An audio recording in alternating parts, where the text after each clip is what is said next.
One of the great elements that Power Pivot provides is KPIs. And so when you look at the Power Pivot tab in the ribbon, you can see there's a button called KPIs. Now, KPIs, if you're not familiar with the term, mean key performance indicators. And so what we can do is we can add a key performance indicator to a pivot table.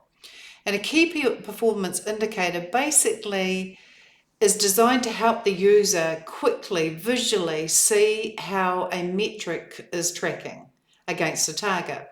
So the KPI is defined by a base measure against a target measure or value.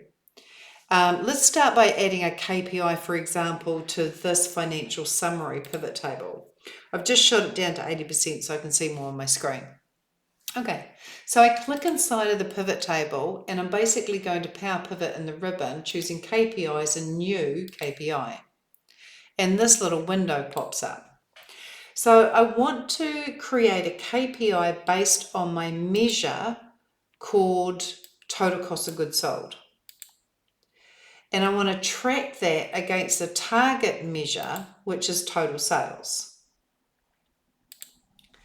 And I want to choose the second style here, and I want to choose this third option here. So what I'm doing is setting now a lower and an upper threshold. I'm basically saying if the cost of goods sold is less than 40% of the sales, show a green icon. If the cost of goods sold is between 40 and say 85, just drag that to the right, then show a yellow icon. But if the cost of goods sold is getting up to 85% of the sales figure, then when there's not a lot of skin in the game. There's not a lot of money in it. So I want it to go red. Now I could go to descriptions here and put a description about the KPI, about the value, about the target, the status, but I'm just going to go back to KPI status and go OK. Now what happens is a column's been added to my pivot table and I don't want that column. So I'm just going to drag this total cost of goods sold status out of my values bucket and get rid of it. And instead I'm going to open, if it isn't already, the key order measures, and there is my KPI. It looks like a traffic light or staging lights. So I hit the chevron and open that up, and I grab status and I drop it under the percentage in the values bucket. And so here I have showing a KPI in my pivot table, which is basically showing me that nothing's in green.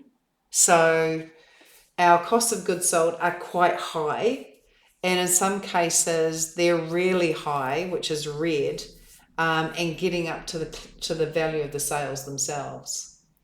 Let's add another KPI, and this time I'm going to add it to the confections summary. So I'm just going to go to confection summary here, and I'm going to click somewhere and go in the pivot table and go to KPIs and new KPI and move this into view.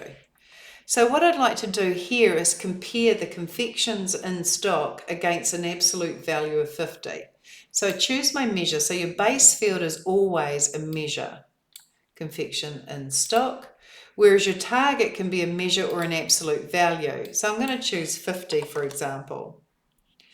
I might decide that I'm going to go for this color option here.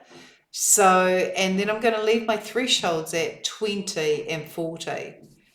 If it goes above 40, it'll go red. If it goes below 20, it'll go green. And if it's in between, it'll go yellow. And I'll just click OK. I end up with this convention in stock status. I'm just going to pull that out.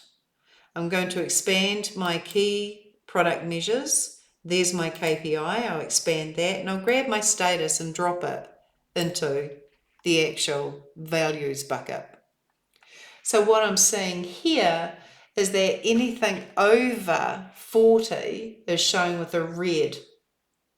So that's over 40, that's over 40, that's over 40, a red icon.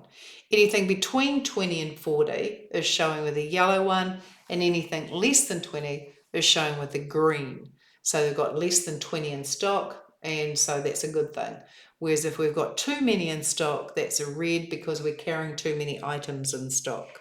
So it's an example of KPI.